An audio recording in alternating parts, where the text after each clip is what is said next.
I spent hours looking across the internet to find common credit card myths to debunk. That includes going to the darkest, stinkiest part of the internet, which is Reddit. In the end, I have compiled a list of 5 total credit card myths that we'll be debunking in this video. Some of these myths I have heard about when I was younger or when I started getting into credit cards, while others, I just don't know where these people are coming from. It's like the rumor where if you swallow gum, it stays in your stomach for 7 years. Do you know how traumatized I was when I accidentally swallowed gum as a 4th grader? I thought I was screwed and that the next 7 years of my life would be ruined because I'm gonna have this piece of gum stuck in my stomach, like some sort of parasite. So to whoever started that dumb rumor in the first place, I hope you're watching this. I hope that you're in Chase 524 jail forever and that you step on a piece of gum every day of your life so that way you live the rest of your days with fear and anxiety. But for the rest of us, we won't have fear and anxiety, at least with credit cards, because we will be debunking these myths. And credit card myth number 1 is that debit cards are safer to use. This is one of those that I have heard personally and I see more often than I would like. But I think this myth comes in 2 different parts.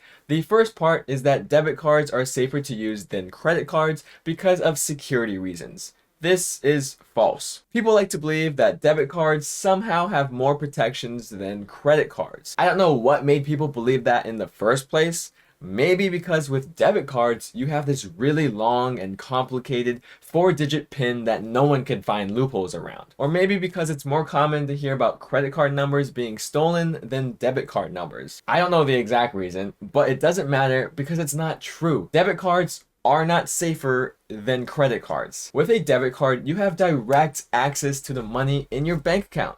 There are very few obstacles standing in between your money and the person that is trying to get your money. And what makes it worse is that once you pull out money from your bank account, it's gone. It's like trying to practice abstinence while you're in college. You could pretty much kiss your money goodbye. But before you guys start writing comments, yes, I know you could get your money back. You need to report that your card was stolen, report the unauthorized charges, and blah, blah, blah, blah, blah. My point is that with a debit card, for a day or however long it takes for your bank to reimburse you, you don't have that cash available to you. So if you're really unlucky, you needed that cash to pay rent or a credit card bill or your drug dealer, and it just was stolen and you don't have it right now. On the other hand, credit cards are much different. With credit cards, thieves don't have direct access to your money. In fact, they don't have any access to your money. If someone makes unauthorized charges on your credit card, you report it, the credit card issuer will cancel that charge, and you are good to go. No money leaves your bank account because it's not your money that was used. It was the bank's money that was technically stolen. A credit card adds at least one level of separation from your transactions and your money. It is safer to use credit cards than debit cards. Now, I did say that I view this myth in 2 parts. The second part is that I believe debit cards are safer to use than credit cards only if you have a spending or budgeting problem. This may be confusing at first and you may think I'm a hypocrite, but hear me out for a second. Yes, credit cards are safer from thieves or from the other bad people in the world, but what if the worst person in your life is yourself? What if you can't control how much you are spending, thus you are your own worst enemy? With a debit card, for the most part, you could spend only as much money that you have in your bank account. That's a good thing because if you only have $1,000 in your account, you could only spend around $1,000 on your debit card. But that's not the case with a credit card. With a credit card, you could spend way more money than you have in your bank account. Then of course, you're gonna have to carry a balance on your credit card, which starts to accrue interest, and congratulations, you are in credit card debt. This is where lots of people have screwed up, and IDK about you, but this is what scared me the most about credit cards. I would hear story after story from my parents about people going into credit card debt and owing thousands and thousands of dollars and ruining the rest of their lives. And unlike the whole gum stuck in your stomach rumor, this is actually true.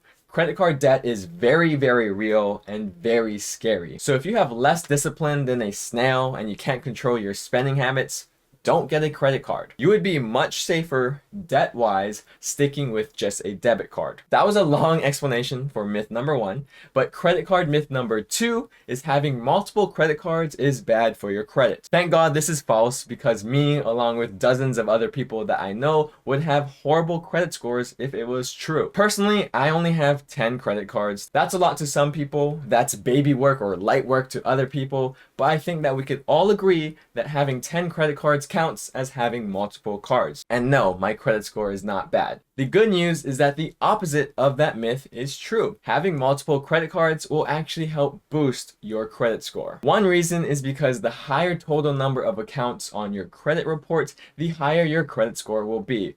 And since each credit card counts as one account, that's at least 10 accounts on my record. But the number of accounts that you have opened only make up around 10% of your total credit score, which is very minimal. The real advantage of having multiple credit cards is from credit utilization, which is one of the biggest factors of your credit score because it makes up 35% of it. Credit utilization, or sometimes called amounts owed, is the amount of credit that you are currently using divided by the total amount of credit available to you. So if you have a credit card with a $1,000 credit limit and you spend $500 on that card every month, you have a credit utilization of 50%. And a 50% credit utilization is absolutely horrible. If you want to skyrocket your credit score, you really should be keeping that number, your credit utilization ratio, as low as possible. Ideally under 15% if you can. But what does having more credit cards have to do with credit utilization? Well, if you get another credit card and it also has a credit limit of $1,000, you now have a total of $2,000 worth of credit available to you. And if you keep your spend the same, you use $500 out of $2,000 total credit, which gives you a credit utilization ratio of 25%. So if you keep getting more and more credit cards, your total credit limit should continue to increase and will keep dropping your credit utilization ratio. Of course, you also have to keep your credit used amount in control as well and not keep raising it along with your total credit lines. The next credit card myth is absolutely bonkers, but before I go over this myth, can you please help me out and give this video a like if you have been enjoying it so far? And if you are new here, hi, my name is Chase. Yes, like the bank, which was named after me, but also go ahead and subscribe to see more videos like this. Myth number 3 is you need to carry a balance to build credit. Out of all of the myths that I saw, I think this was the wildest one out there. Like, who in the world came up with this?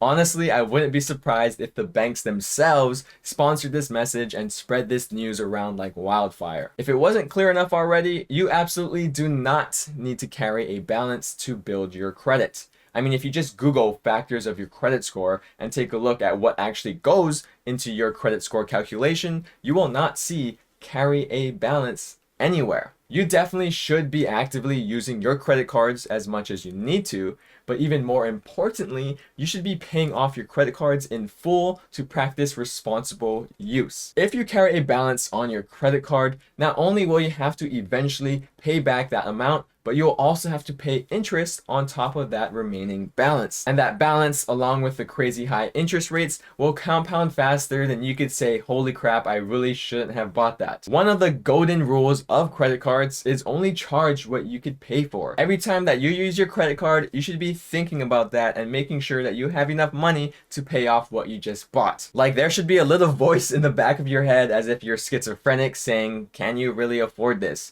Because if you can't, don't get it. Listen to that voice in your head. Don't get it. If you only have $1,000 in your bank account, don't charge more than $1,000 worth of stuff on your credit card. It's that simple. Credit card myth number 4 doesn't have to do with credit cards specifically, but it is still related to them.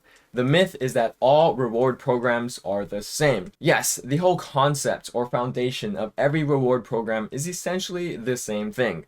These credit card companies offer you points or cash backs or some other type of reward for using their credit cards. And the more you spend on their cards, the more you will get rewarded. On the surface, it really is that simple. But when you really dig deeper into the reward programs themselves, you will start to see that some are better than others. For example, if I were to offer you 1 million Chase points or 1 million Discover points, which one would you rather take? Probably the chase points. I would even offer you 500,000 chase points or 1 million discover points, and you might still go with the chase points. This is because all reward programs are different from each other, at least slightly different. I could spend another 10 minutes or so talking about every little difference between each reward program, but it really boils down to just one major difference: how you redeem your points. For example, with discovery points, you really can just use them for things like travel credits, cash back, or shopping portal purchases. At the end of the day, those redemption methods will give your discover points a value of just 1 cent per point. On the other hand, with your chase points, you could use them for things like cash back, travel credit, transferring them to travel partners, the Chase Pay Yourself Back program, and so on. And all of these chase redemption methods give your chase points a value of 2 cents per point. The value of chase points is literally twice the value of discover points because Chase gives you more options and flexibility within their reward program. With that said, do your own research because you might want to start racking up more points in certain reward programs over others. Credit card myth number 5 is checking your credit report lowers your credit score. Checking your own credit score won't affect your credit because it's considered a soft inquiry. And just like you know what, nothing really exciting happens unless it's hard. And that's because there are two types of credit inquiries, credit pools, or credit checks. You have hard ones and you have soft ones. Soft ones are when you check your credit score yourself on sites or apps like Credit Karma or like on your own personal credit card account. You can even get a free credit report once a year from the 3 credit bureaus, Experian, TransUnion, and Equifax. A hard inquiry is when a lender or credit card issuer checks your credit, usually because you're applying for new credit. This includes things like applying for a mortgage, car loan, any other loan, and even some credit cards. And hard inquiries do slightly affect your credit score, but they are temporary and will eventually fall off. It's not good to rack up a lot of hard inquiries at one time or in a short period of time, but you can get as many soft inquiries as you like. As a matter of fact, I would recommend you to keep checking your credit score as frequently as you can to make sure there is no weird activity going on. And there you have it. 5 credit card myths that you no longer have to worry about. But if you have other credit card related questions, you can check out these 2 videos here to help answer them. Other than that, thank you guys so much for watching, and I'll see you in the next one. Shoots!